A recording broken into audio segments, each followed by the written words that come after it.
चंपारण और यहाँ के सबसे मशहूर हड्डी के डॉक्टर नासिर अली के पास हम मौजूद हैं और आज इनसे जानेंगे कि इन्होंने अपनी उम्र में तकरीबन कई सालों से ये और इनकी मैसेज हैं वो इसमें इस फील्ड में है और काफी इन्होंने मेहनत किया और रिसर्च भी किया हड्डियों की बीमारियों के बारे में और हड्डी टूटने के बाद ट्रीटमेंट क्या होती है और किस तरह उसके लाइफ स्टाइल को सुधारा जाता है और जिंदगी भर के लिए लाइफ टाइम के लिए उसको कैसे सीधा किया जाता है और जिंदगी में किसी मरीज को दोबारा दिक्कत नहीं हो के लिए आज हम नासिर अली से मुख्य बात जानेंगे और इनसे जानेंगे कि हमें अगर हमारा एक्सीडेंट खुदा ना करे किसी के साथ एक्सीडेंट घटना घटित तो हो अगर होती है तो उसमें उनके लिए आगे क्या सुधार करना चाहिए जो मरीज हैं और जिसका हड्डी टूट जाए उसके लिए किन किन बातों का ध्यान रखना चाहिए नासिर अली से आज हम जानते हैं और इनको यहाँ नहीं पूरे बिहार में लोग जानते हैं और ये काफी फेमस है। इनके बारे में कहावत भी कही जाती है कि मतलब आप अपना धन संपत्ति भी अच्छा से ले चूंकि आपका इलाज हम पूरा परमानेंट करेंगे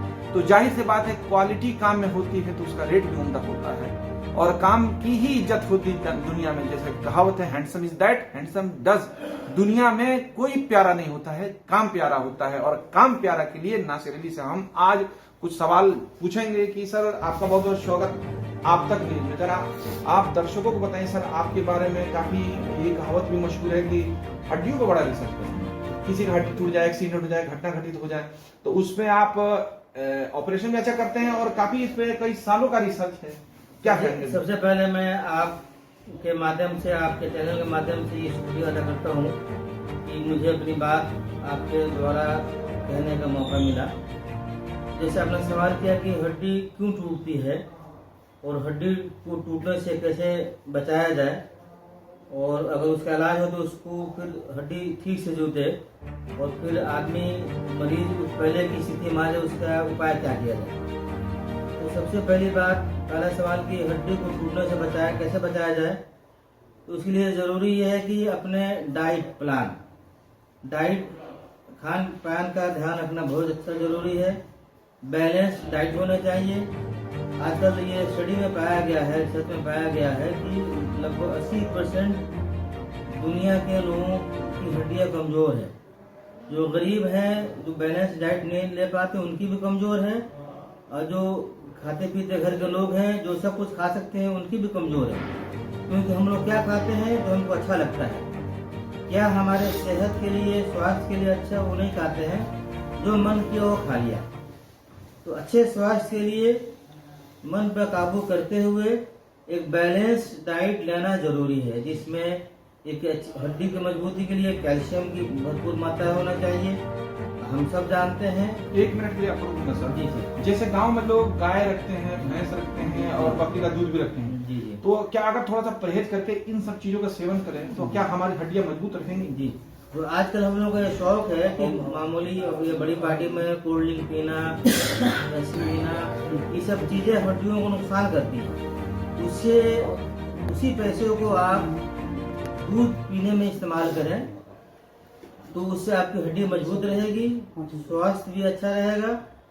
कोल्ड ड्रिंक स्मोकिंग अल्कोहल ये सब चीज़ें हड्डियों को कमज़ोर करती हैं। इससे इसके सेवन से बचें और दूध को इस्तेमाल करें और हाई प्रोटीन लें। अच्छा क्या देसी घी भी काम करती है हड्डी मजबूत करने? नहीं बिल्कुल नहीं। देसी घी हड्डी के लिए भी और पूरे शरीर के लिए नुकसानदेह है। लोग गांव के लोग समझते हैं कि देसी घी खाएंगे खूब तगड़े हो जाएंगे। तो घी देसी हो या वनस्पति घी हो वो एक फैट है। फैट हड्डी या पूरे शरीर के लिए नुकसानदेह है। तो आजकल जो इतनी सारी हार्ट की बीमारियां हो रही हैं या हड्डियां कमजोर हो रही हैं स्पेशली हार्ट की बीमारियां हैं उसमें फैट या घी सबसे नुकसानदेह चीज है। तो तेल घी से बचने की कोशिश करें कम से कम सेवन करें। अच्छा ये बताइए सर जैसे कि देखा गया कि नौजवानी में चोट लग गई और वो दर्द उखड़ने लगता है 40 से ऊपर आने में तो उसके लिए हम कौन सा डाइट यूज करें ताकि हमारे चोट लगे का दर्द बुढ़ापे में नहीं उठते? जैसे जवानी में किसी को चोट लग गई एक्सीडेंट हो गया या हड्डी टूट गई या मोच आ गया उस समय शरीर मजबूत है तो आदमी उसमें बर्दाश्त कर लेता है या दर्द बाद में दर्द होता है। बाद में दर्द होने का एक सबसे बड़ा कारण है कि वो आदमी वक्त पर अपने मन से इलाज कर लिया।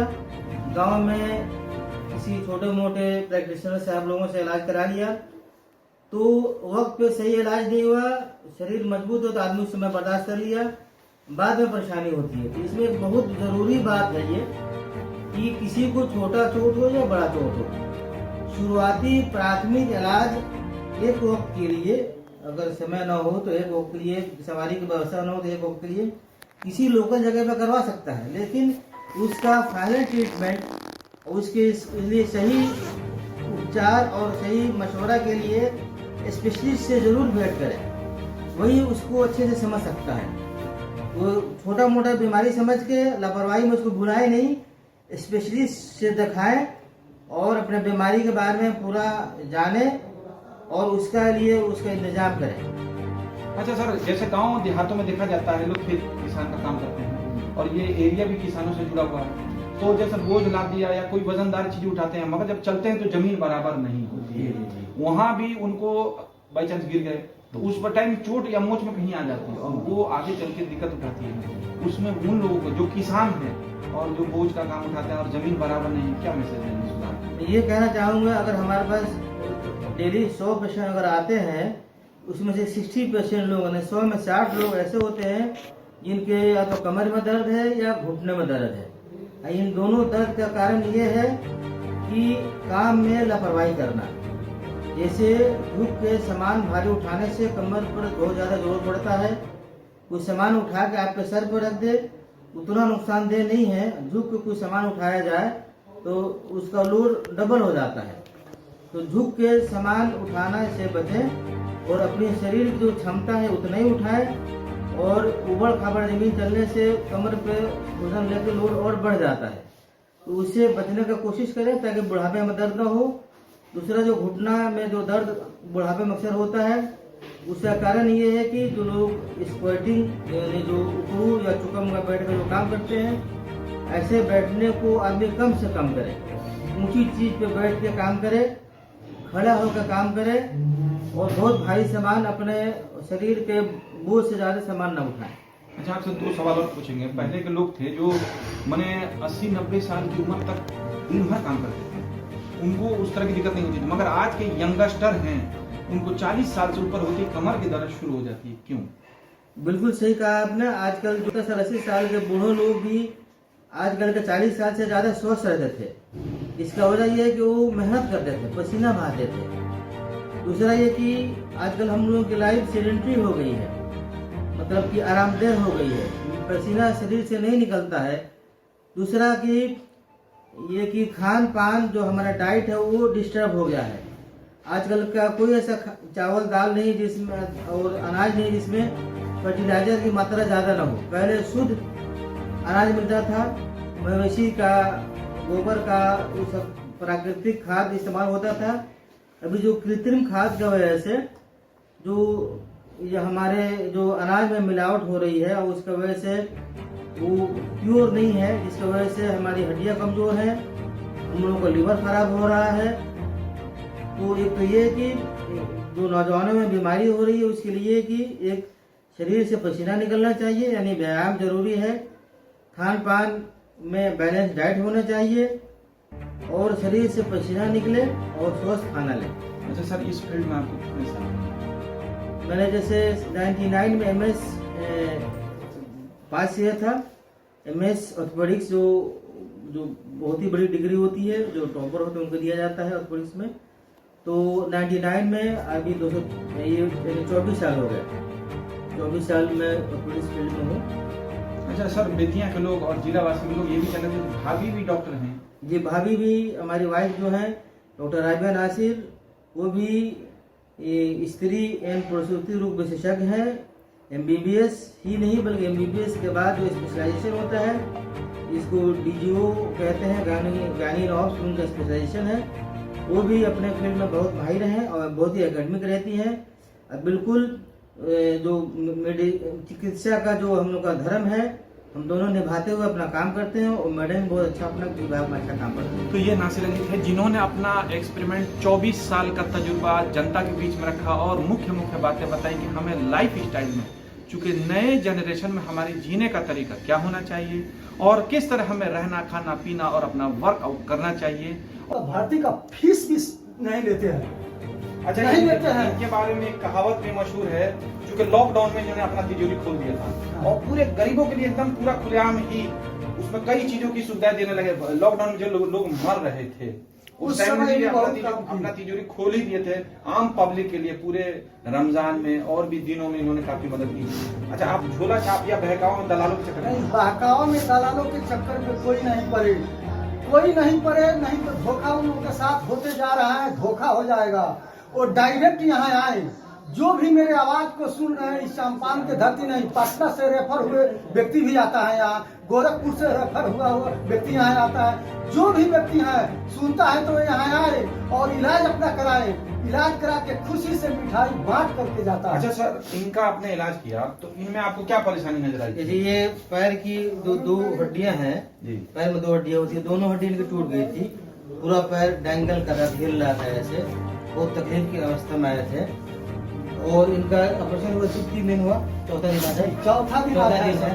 और ऑपरेशन के बाद इसमें कोई प्लास्टर नहीं लगा है, मामूली 3 टाका यहाँ पर और 2-3 टाका यहाँ लगा है बस। क्लोज टेक्निक बोलते हैं, इंटरलॉकिंग बोलते हैं, वो उस विधि से किया गया है, कोई प्लास्टर नहीं है। और आज हमारा ये दास जी तीसरे दिन से चलना शुरू कर दिए हैं। ये सबसे इलाज सिर्फ काफी नहीं है, इलाज ऐसा हो, इलाज का मतलब होता है कि इलाज के बाद मरीज टूटने से पहले जो स्थिति उस स्थिति में आ जाए, पूर्ण वैसे ही काम करने लगे, इसको इलाज कहते हैं। और कम से कम समय में सावधानी क्या बरतनी चाहिए? सावधानी जैसे जिस विधि से हम इलाज करते हैं, जैसे कोई सावधानी नहीं, पैर हिला रहे हैं, हाँ इसमें अभी सावधानी नहीं क्या है, अभी एक पैर से चलना है, एक पैर से और 2 हाथ। थोड़ा सा सुधार भी होता है जी, तो बराबर जमीन पे चलेंगे या ऊंच खाल जमीन पे होगा वहाँ सावधानी से चलेंगे? नहीं, जैसे जुटने तक यानी कम से कम 2 महीना हमारे ऑपरेशन में 2 महीना बचाना काफी है। 2 महीने के बाद इनको हम दोनों पैर से चलवाएंगे और उसके बाद दोनों पैर चलवाना जब शुरू करेंगे इनको, तो ऊपर खाबड़े पे चलेंगे तो कोई दिक्कत नहीं है, इसमें रोड लगा हुआ है। लेकिन जो ऐसा ऑपरेशन जहाँ पीरियड लगता है उसमें थोड़ा बचाना पड़ता है, इसमें इनको बचाने की जरूरत नहीं है। कहाँ घर है तुम्हारा? जिला? पश्चिमी चंपारण। पापा का नाम क्या है? कलाम अंसारी। कितना दिन हुआ हॉस्पिटल में आए? 6 दिन। 6 दिन हुआ। तो सर इसका ऑपरेशन हुआ है, इसके बारे में आप बताएंगे? जी, ये अपना पास जी। सबसे पहले, और ये पहले इसमें और भी बहुत संदेशें छुपी हुई हैं। तो पहले इसको घुटने में दर्द हुआ और सूजन हुआ, बुखार लगा जी। पहले ये गांव में इलाज कराया जी। और किसी छोटे मोटे प्रैक्टिशनर से 1 महीने तक इलाज वो कराते रहे। 1 महीने बाद जब बीमारी बहुत ज्यादा बिगड़ गई तो मेरे पास आए 1 महीने के बाद, और उस समय बहुत ही बुरे कंडीशन में थे। तो मैंने कहा इसमें ऑपरेशन करना पड़ेगा। तो मेरे बाद ये तैयार ना हो के ये किसी और के कहने के बाद ये चले गए गोरखपुर है ना, वो ये बात नहीं बा, गोरखपुर गया, गोरखपुर में ये ऑपरेशन करवाए किसी हड्डी के सर्जन के द्वारा, नाम नहीं लेना चाहूंगा उनका मैं, किसी की बदनामी ना हो। वहाँ ऑपरेशन के बाद इनकी बीमारी और खराब हो गई 3 महीने पूरा और खराब हो गई, पूरा बस निकलने लगा। उसके फिर 1 महीने के बाद गोरखपुर में ऑपरेशन के 1 महीने के बाद फिर वो हमारे पास आए और बड़े हाथ जोड़ के रिक्वेस्ट किए कि अब तो गलती हो गई, हमको दोबारा ऑपरेशन करके ठीक कर दीजिए। मैंने कहा मैंने मना किया, ठीक है आपको संतुष्टि नहीं थी, कहीं चलेगा तो जाइए वहीं, फिर लगे बेचारे रोने के नहीं, कर ही दीजिए। तो इनका फिर हमने दोबारा ऑपरेशन किया हमने अपने। अच्छा सर, इसमें एक चीज बताइए, जी जी, जैसे आपने बिगड़ा हुआ केस देखा, जी जी, तो जो झोला छाप डॉक्टर हैं, जी। ये ऑपरेशन करने में कहीं कोताही किए होंगे? कहाँ कोताही होगी, जरा आप लोगों को बताएं कि क्यों धोखा खाते हैं लोग? मैंने पहले ही आपके इंटरव्यू में बताया हमने कि समाज में प्रैक्टिशनर की बहुत जरूरत है। अगर समाज में अचानक कोई बीमारी होती है तो रात के लिए बेचारा प्रैक्टिशनर काम आएगा, लेकिन एक वक्त के लिए काम आएगा, अगले दिन होते ही या तुरंत किसी स्पेशलिस्ट को दिखा लें। प्रैक्टिशनर के लिए भी कहना चाहूंगा मैं और जनता के लिए भी कहना चाहूंगा, वहाँ पर पूरा इलाज ना कराएं। पूरा इलाज कराएंगे तो बीमारी बिगड़ जाएगी, जिंदगी बर्बाद हो जाएगी। वक्ती टेम्परेरी इलाज कराने के बाद, एक वक्त के बाद, कुछ घंटे के अंदर या अगले दिन कम से कम उस बीमारी के स्पेशलिस्ट से शीघ्र ही भेंट करें ताकि जिंदगी खराब ना हो। इस बच्चे में जो जोड़ का उसने ऑपरेशन किया था, जी जी, वो हड्डी जोड़ा नहीं था या हड्डी कमी में क्या रह पूरा गई? घाव बन गया था। अच्छा, वो हड्डी में पूरा घाव बन गया था। वो बहुत ही कॉम्प्लिकेटेड बीमारी हो गई थी। और उसके बाद इसका जो दूसरा ऑपरेशन गोरखपुर में कराया गया, वो तो हड्डी के स्पेशलिस्ट भी थे, लेकिन वो उनका वो लेवल नहीं होगा। उसमें साथ में हड्डी में घाव के साथ उसमें हड्डी में टीबी भी हो गया था। उस टीबी के बाद को नहीं समझ पाए, तो फिर जब यहाँ अच्छा, गंभीर बीमारियां भी हो सकती हैं जी जी उसमें, जी गंभीर बीमारी हो सकती है अगर लापरवाही किया जाए जी जी। तो जब मेरे पास आया तो हमने उसको बीमारी को समझते हुए और उसका शक हुआ, फिर हमने MRI कराया, उसका सही जांच कराया, तो इसमें मुझे पता चला कि घाव भी है और हड्डी का टीबी भी है। बड़ा मोबाइल दिए जरा। मामूली में हो सकता था, उसके लिए हमको अब इतनी बड़ी सर्जरी करनी पड़ूंगा आपको मैं। और आखिर में इतना दवा है, वो दवा चल रही है 6 दिन से। जो बीमारी आप 4 महीना 5 महीना पहले इलाज कराया, आराम नहीं मिला, वो आपको 10 दिन में उससे ज्यादा आराम मिल रहा है। तो हम गलत तो नहीं कह रहे हैं, क्योंकि यही बात है। जो 4 महीना 5 महीना बच्चा तकलीफ में रहा और आपको 10 दिन में ही बहुत फर्क पड़ रहा है ना। अच्छा, ये बताइए, अभी पूछेंगे अब ये बताइए, ये जो आप वहाँ लेके गए तो आपको लगा कि किस तरह इलाज कराया कि सही होगा? क्यों गए पहले? क्यों गए आप? पहले डॉक्टर साहब हम नहीं रहे थे, हम कश्मीर रहे थे। भाई मेरा हमारे जैसा था। लोगों को बहकाने के वजह लोगों से को बहकाने के लिए चला गया गोरखपुर। वहाँ कोई सरकारी डॉक्टर हड्डी वाला से दिखाया, वो बोलता है हम ऑपरेशन कर रहे हैं। ऑपरेशन किया 3 महीना। ऑपरेशन करने के बाद खून पानी हरदम, और लड़का बाप दादा ऐसे मोरवाता था डॉक्टर, और बाप दादा चिल्लाता था। कोई जो हम करने वाला नहीं था। हम गए, फिर आए बाहर से। गोया का वो डॉक्टर स्पेशलिस्ट डॉक्टर नहीं था हड्डी का? स्पेशलिस्ट थे, बीमारी बड़ी थी। बीमारी जैसे बड़ी। हम जो ऑपरेशन करते हैं, तो इस बात की गारंटी है जो दिल्ली, बॉम्बे, पटना में होगा, उससे उतना ही यहाँ होगा। इस लेवल का हम काम करते हैं। हमको विदेश के लोग भी जानते हैं। उसने मैंने स्टडी किया और स्टडी करता रहता हूँ, रिसर्च करता रहता हूँ मैं। नासिर अली थे जो अपना एक्सपेरिमेंट पब्लिक के सामने रख रहे थे और इनका उद्देश्य भी यही था कि जनता के बीच में लापरवाही या झोलाछाप या दलालों के चक्कर में ना फंसे। टेम्पोररी तो आप इलाज करा सकते हैं थोड़े देर के लिए, मगर परमानेंट के लिए स्पेशलिस्ट को पकड़े और कहीं भटकने की जरूरत नहीं है। नासिर अली की बातें आम जनता ही नहीं, पूरे बिहार के वासियों के लिए बड़ी करामत साबित होंगी अगर उस पर ध्यान दिया जाए तो। ताज खान, बेतिया आप तक।